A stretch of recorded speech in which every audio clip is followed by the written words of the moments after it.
Hello दोस्तों, स्वागत है आपका हमारे YouTube चैनल पर। आज की कहानी बहुत ही मजेदार है। दोस्तों, कहानी को लास्ट तक जरूर सुनेगा, बहुत ज्यादा मजा आने वाला है। तो चलिए कहानी शुरू करते हैं। और हाँ, चैनल को जरूर सब्सक्राइब कर लीजिएगा। एक दिन सुबह का समय था। भाई काम पर गया था और भाभी ने मुझे नाश्ता दिया। उन्होंने कहा मैं नहा कर आती हूँ। तब तक मैंने नाश्ता कर लिया और टीवी देखने बैठ गया। तभी भाभी ने मुझे आवाज दी, विकास मेरे कपड़े दे दो, मैंने टेबल पर रखे हैं। मैंने उनकी ड्रेस उठाई और देखा कि वहाँ उनका अंडरवियर भी था। मैं थोड़ा असमंजस में था, लेकिन कपड़े देते समय मैंने सावधानी बरती, क्योंकि भाभी का सम्मान करना जरूरी था। हालांकि मेरे मन में कुछ बदलाव आया। मैं उनका कपड़ा देखने लगा, मानो वह मेरे सामने खड़ी हैं। उन्होंने फिर आवाज दी, विकास लाओ कपड़े। मैं बाथरूम की ओर चला गया। उनके कपड़े उन्हें देने के लिए उन्होंने दरवाजा बंद कर दिया और मैं वहीं रुक गया। मेरी नजर दरवाजे के छेद की ओर गई। घर में और कोई नहीं था, बस हम दोनों थे। भाभी नहा चुकी थी और कपड़े उतार रही थी। मैं केवल उनका पिछला हिस्सा देख के मेरे घर पर पूरे दिन सिर्फ मैं और भाभी ही रहते थे, क्योंकि भाई काम पर चले जाते थे। मैं और भाभी शुरू से ही बहुत करीब थे। वह मुझसे हर बात शेयर करती थी और जब भी मौका मिलता मुझे अपने पास बुलाकर गले लगा लेती थी। पहले यह सब सामान्य लगता था, लेकिन अब मैं बड़ा हो गया था। उनके गले लगाने पर मुझे कुछ अलग महसूस होता था।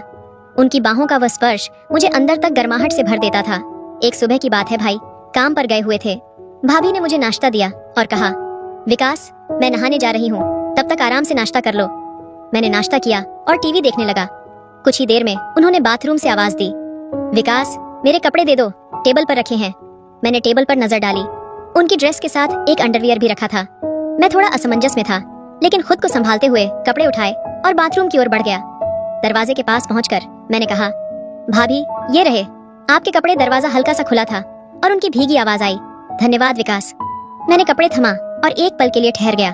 वह दरवाजा बंद कर चुकी थी, लेकिन उनकी खुशबू और आवाज मेरे दिल में हलचल मचा दी। मैं वहीं खड़ा रहा। मन में एक अजीब सी बेचैनी थी। दरवाजे की हल्की दरार से भीतर झांकने की कोशिश की। अंदर की धुंधली झलक ने मेरे दिल की धड़कन बढ़ा दी। भाभी अपने बालों से पानी झटक रही थी और उनकी साड़ी का पिछला हिस्सा दिख रहा था। वह अपने कपड़े बदल रही थी और मैं मानो किसी जादू में बंध गया था। कुछ ही देर में वह बाहर आई। उनकी आंखों में एक अलग सी चमक थी। उन्होंने मुस्कुराते हुए कहा, विकास अब तुम भी नहा लो। मैंने जल्दी से नजरें झुका ली और बाथरूम की ओर चला गया। अंदर पहुंचकर देखा कि वहां भाभी का अंडरवियर लटका हुआ था। मैं कुछ पल के लिए ठहर गया, लेकिन तुरंत खुद को संभालते हुए नहाने लगा। दोस्तों, नहाने के बाद मैंने तौलिया कमर पर लपेटा और बाहर आकर कहा, भाभी मेरे कपड़े दे दीजिए। भाभी ने मुस्कुराते हुए कपड़े थमाए। उनकी मुस्कान में एक अलग ही गर्मजोशी थी। मैंने जल्दी से कपड़े पहने और तैयार होकर रसोई में चला गया। भाई काम पर जा रहे थे और भाभी रसोई में दोपहर का खाना बना रही थी। जैसे ही मैं रसोई में पहुंचा, भाभी ने मुझे लगा लिया। उनका नर्म स्पर्श और उनकी खुशबू ने मुझे भीतर तक सराबोर कर दिया। मैं उनके पास रहकर बेहद खुश था। मेरे मन में कुछ अलग ही एहसास उमड़ रहे थे। मैंने उनसे पूछा, भाभी क्या मैं आपकी कुछ मदद कर सकता हूँ? भाभी मुस्कुराते हुए बोली, नहीं, तुम यहीं बैठो और मुझे बातें करके खुश करो। फिर वह हंसते हुए खाना बनाते हुए मुझसे बातें करती रही थी।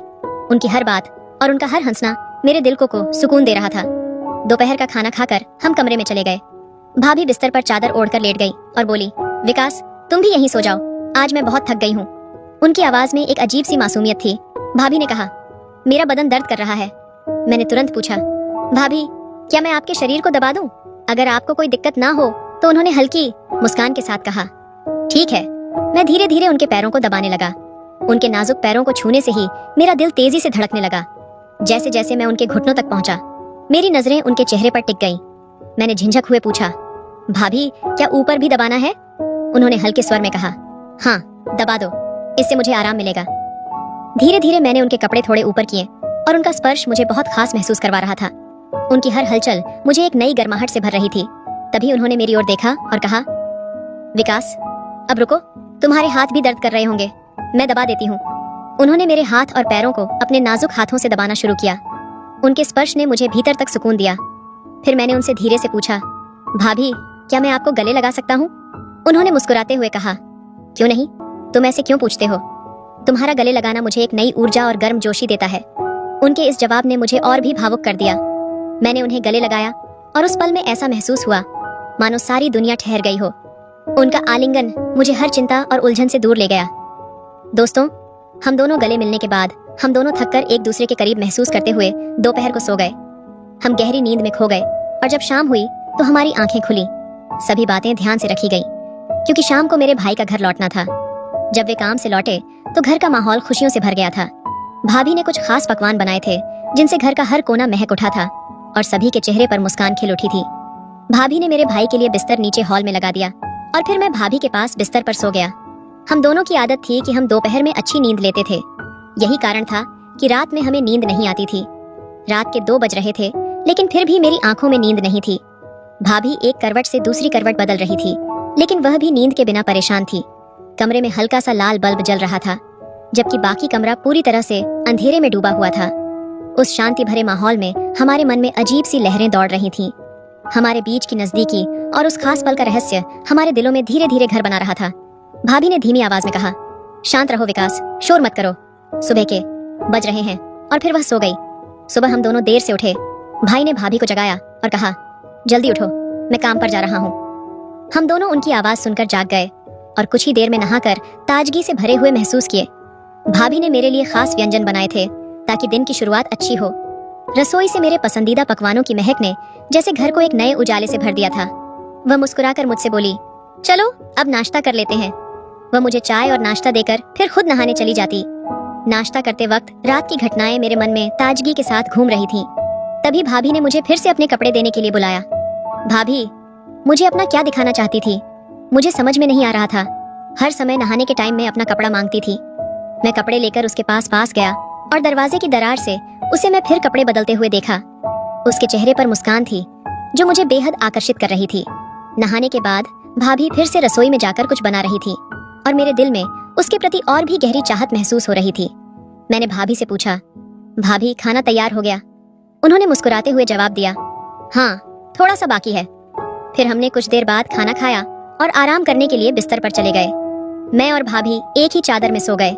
वह मुझे अपने करीब खींचते हुए गले लगाई और मैंने भी उसे अपने पास कसक गले लगा लिया। फिर मैंने धीरे से उसकी तरफ देखा और कहा, क्या मैं आपसे कुछ पूछ सकता हूँ? उसने सोते हुए धीरे से कहा, हाँ पूछो। मैंने धीरे से पूछा, भाभी रात को पति पत्नी क्या करते हैं? वह मुस्कुरा दी और बोली, कुछ नहीं करते। फिर उसने हंसते हुए कहा, जो पति पत्नी करते हैं वही करते हैं। जब तुम बड़े हो जाओगे या शादी कर लोगे तो सब समझ जाओगे। फिर भाभी ने धीरे से कहा, पति और पत्नी वही करते हैं जो जानवरों का व्यवहार होता है। मैंने कुछ चौंक हुए पूछा, क्या भाभी सिर्फ पति पत्नी के लिए ही ये होता है? वह हंसते हुए बोली, नहीं, ये किसी के लिए भी हो सकता है लेकिन इसे निजी रखना बहुत जरूरी है। यह एक रहस्य है, अगर किसी को पता चल गया तो कोई परेशानी हो सकती है। मैंने थोड़ी देर सोचा और फिर बात बदलते हुए कहा, भाभी क्या हम आज कुछ नया कर सकते हैं क्योंकि मुझे नींद नहीं आ रही है। वह मुस्कुराकर बोली, कोई बात नहीं, चलो ऐसे ही लेटे रहते हैं। फिर हम एक दूसरे को गले लगाकर शांत हो गए। उस समय हम दोनों के बीच एक अजीब सी मिठास थी, जैसे समय रुक सा गया हो। हम एक दूसरे की बाहों में खो गए और उस पल में एक अद्भुत अनुभव हुआ। मेरे दिल में अचानक एक हलचल सी हुई और मुझे बाथरूम जाने की जरूरत महसूस हुई। मैंने भाभी से कहा, भाभी मुझे बाथरूम जाना है। वह हंसते हुए बोली, ठीक है मुझे भी जाना है। हम दोनों एक साथ बाथरूम गए। फिर मैंने धीरे से कहा, भाभी मुझे कुछ असुविधा हो रही है। वह नजदीक आई और बोली, क्या हुआ बताओ, कहाँ दर्द हो रहा है? मैंने धीरे से कहा, थोड़ी जलन हो रही है। वह तुरंत मुझे देखती हुई बोली, कोई बात नहीं, आराम से सो जाओ, जलन बंद हो जाएगी। उसकी आवाज में एक मीठी ताजगी थी जो मुझे शांति दे रही थी। वह मुस्कुराई और बोली, अब सो जाओ, सब ठीक हो जाएगा। मैंने फिर से आराम से बिस्तर पर लेटते हुए उससे पूछा, क्या आपको लगता है कि अब सब ठीक है? वह मुस्कुराई और बोली, हाँ तुम अब आराम से सो सकते हो। हम दोनों धीरे धीरे एक दूसरे की गर्मी में खो गए और समय मानो ठहर सा गया। दोस्तों, मेरे और भाभी के बीच उस रात का सुकून और मिलन का एहसास दोनों के दिलों में एक गहरी कशिश छोड़ गया था। सुबह की ताजगी में जब सूरज की किरणें कमरे में दाखिल हो रही थीं, दोनों ने एक दूसरे की आंखों में बसी वह खास सी चमक देखी जो कुछ कहने से ज्यादा अनकहा था। विकास ने भाभी की आंखों में देखकर धीमे से कहा, क्या तुम महसूस कर रही हो भाभी? मुझे ऐसा लगता है कि सब कुछ बदल चुका है। भाभी ने नजरें झुकाते हुए मुस्कुराते हुए कहा, हाँ विकास, मुझे भी ऐसा ही महसूस हो रहा है। सन्नाटे में वह दोनों एक दूसरे की ओर खींचे चले गए, जैसे एक अनकहे रिश्ते की शुरुआत हो रही थी जिसमें कोई शब्द नहीं थे, सिर्फ एक दूसरे की मौजूदगी का एहसास था। विकास ने भाभी की नजरों में खोते हुए उसका हाथ अपने हाथों में लिया और कहा, तुमसे मिलकर मुझे लगता है जैसे मैं सचमुच घर में हूँ। भाभी ने उसका हाथ थाम हुए धीरे से कहा, तुम हमेशा मेरे पास रहोगे विकास, मुझे हमेशा तुम्हारा साथ चाहिए। विकास ने हल्का सा मुस्कुराकर भाभी को अपनी तरफ खींच लिया और कहा, तुम्हारे बिना मेरी जिंदगी अधूरी है। दोनों का दिल तेजी से धड़कने लगा, जैसे दोनों की धड़कनें एक साथ मिल रही थीं। फिर दोनों ने एक दूसरे को गले लगा लिया और एक अजीब सा सुखद एहसास उनके दिलों में समा गया, जैसे पूरी दुनिया उनके चारों ओर रुक सी गई हो। उस चुप नाटे में जब दोनों एक दूसरे की बाहों में थे, उन्होंने महसूस किया कि यह पल कभी खत्म ना हो, यह एक खूबसूरत सपना हो। कुछ देर बाद भाभी ने हल्के से कहा, विकास, हमें एक साथ बहुत सारे पल बिताने हैं, हम हर दिन नए अनुभव करेंगे। विकास ने उसे प्यार से देखा और कहा, हम दोनों का सफर शुरू हो चुका है भाभी, अब हर कदम हम दोनों मिलकर चलेंगे दोस्तों। सूरज की रोशनी अब कमरे में फैल चुकी थी और दोनों के चेहरे पर हल्की मुस्कान थी, जो उनके दिलों की गहराई को बयां करती थी। यह एक नए रिश्ते की शुरुआत थी, एक संवेदनशील और रोमांटिक यात्रा की, जो दोनों के दिलों के बीच अनकही बातें और सपनों को साथ लेकर चलने वाली थी। दोनों ने एक साथ उठते हुए एक दूसरे का हाथ थाम लिया, जैसे दोनों को अब यह पता था कि उनका रिश्ता एक नई दिशा में बदलने जा रहा है। ये वह प्यार था जो शब्दों से ज्यादा गहरी समझ और भावना से भरा हुआ था। दोस्तों, विकास और भाभी के बीच जो पल थे, वे एक अव्यक्त एहसास से भरे थे, जो समय के साथ और भी गहरे होते गए। दोनों की बातचीत में धीरे धीरे जीवन की सच्चाई सामने आने लगी थी। विकास एक दिन भाभी से बात करते हुए बोला, भाभी, जब हम छोटे थे तो हम हमेशा अपने रिश्तों को एक खास नजरिए से देखते थे। हम चाहते थे कि हर रिश्ता हमारा साथ दे, और जब कभी हमें किसी रिश्ते में कोई कमी महसूस होती तो हम उसे बदलने का सोचते थे। लेकिन अब मुझे लगता है कि असली रिश्ता वही होता है जो एक दूसरे को समझता है और साथ चलता है, बिना किसी अपेक्षा के। भाभी ने गहरी सांस लेते हुए कहा, सही कहा तुमने विकास, हमारे बीच का रिश्ता, चाहे वह भाई बहन का हो या फिर किसी रिश्ते का, वही सही होता है जब वह दोनों एक दूसरे की इज्जत करें, समझे और अपने बीच कोई भी गलतफहमी या दूरी ना आने दें। किसी भी रिश्ते को निभाने का सबसे महत्वपूर्ण पहलू है सम्मान, प्यार और विश्वास। ये वही 3 चीजें हैं जो रिश्ते को मजबूत बनाती हैं। विकास ने सिर झुकाकर कहा, आप सही कह रही हो भाभी, कभी कभी हम रिश्तों की अहमियत को भूल जाते हैं और सोचते हैं कि हमें इसे किसी खास तरीके से जीना चाहिए। लेकिन सच तो यह है कि हर रिश्ता अपनी जगह खास होता है और हमें उसी रूप में उसे निभाना चाहिए जैसा वह है। और रिश्तों में सच्चाई और ईमानदारी ही सबसे अहम है। भाभी ने उत्तर दिया, जैसे भाई बहन का रिश्ता होता है, वह उसी रूप में सबसे अच्छा होता है जब दोनों एक दूसरे के लिए परवाह करते हैं, एक दूसरे को समझते हैं और कोई भी अनकही बात नहीं रहती। दोस्तों, विकास ने मुस्कुराते हुए कहा, भाभी, आपने बिल्कुल सही कहा। अब मुझे समझ में आया कि हर रिश्ता अपनी खूबसूरती और अहमियत के साथ आता है। हमें कभी किसी रिश्ते को सिर्फ अपने फायदे के लिए नहीं देखना चाहिए, हमें हर रिश्ते को एक सौम्यता और जिम्मेदारी के साथ निभाना चाहिए। भाभी ने नजरें झुकाकर एक गहरी मुस्कान दी और बोली, हमेशा याद रखना, रिश्ते तभी मजबूत होते हैं जब उनमें समझ, इज्जत और प्यार होता है। कोई भी रिश्ते को अगर हम अपनी इच्छाओं और स्वार्थ से जोड़ते हैं तो वह हमेशा खोखला रहेगा। सबसे महत्वपूर्ण बात है कि हम एक दूसरे को बिना किसी शर्त के स्वीकार करें। उस दिन से विकास और भाभी के बीच का रिश्ता एक नई दिशा में चला गया। दोनों ने रिश्तों की गहराई को महसूस किया और यह समझा कि हर रिश्ते की अपनी सीमाएं और अहमियत होती है। उन्होंने यह सीखा कि किसी भी रिश्ते को निभाने के लिए सबसे पहले उसे समझना और उस रिश्ते में प्यार और सम्मान की भावना होना चाहिए। दोस्तों, कहानी का अंत इस बात पर होता है कि जीवन में जो भी रिश्ते हैं, उन सभी को अपनी सही जगह पर और सही तरीके से निभाना चाहिए। यदि हम किसी रिश्ते में सच्चे दिल से और सच्चाई से काम करें तो वह रिश्ता हमेशा हमारे जीवन में खुशहाली और शांति लाएगा। हर रिश्ता अपनी तरह खास होता है। हमें अपने रिश्तों को सम्मान, सच्चाई और समझदारी से निभाना चाहिए।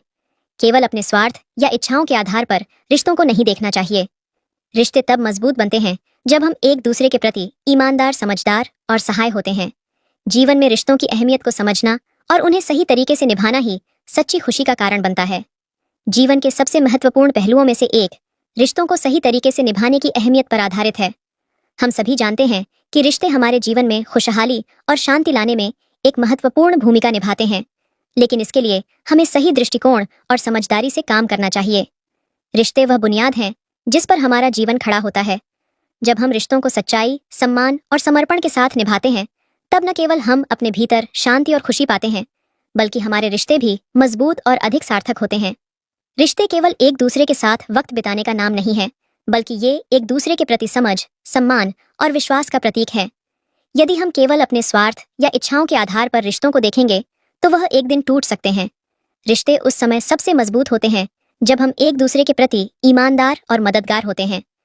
जब हम अपने रिश्तों में सच्चाई और सम्मान से काम करते हैं तो न केवल हम अपने भीतर की शांति को महसूस करते हैं, बल्कि हमारा जीवन भी खुशहाल और संतुलित बनता है। याद रखिए, सच्ची खुशी दूसरों को समझने और उन्हें सही तरीके से निभाने में है। सही तरीके से रिश्तों को निभाने से जीवन में स्थिरता और सुख का आना स्वाभाविक है। रिश्तों का महत्व केवल अपने ही दृष्टिकोण से नहीं, बल्कि एक दूसरे के दृष्टिकोण से भी समझना चाहिए। इस प्रकार जीवन के सबसे मूल्यवान रिश्ते वो होते हैं जिनमें हम पूरी तरह से समर्पित होते हैं और एक दूसरे के लिए सच्चे होते हैं। हमारे जीवन में रिश्तों का महत्व अनमोल है।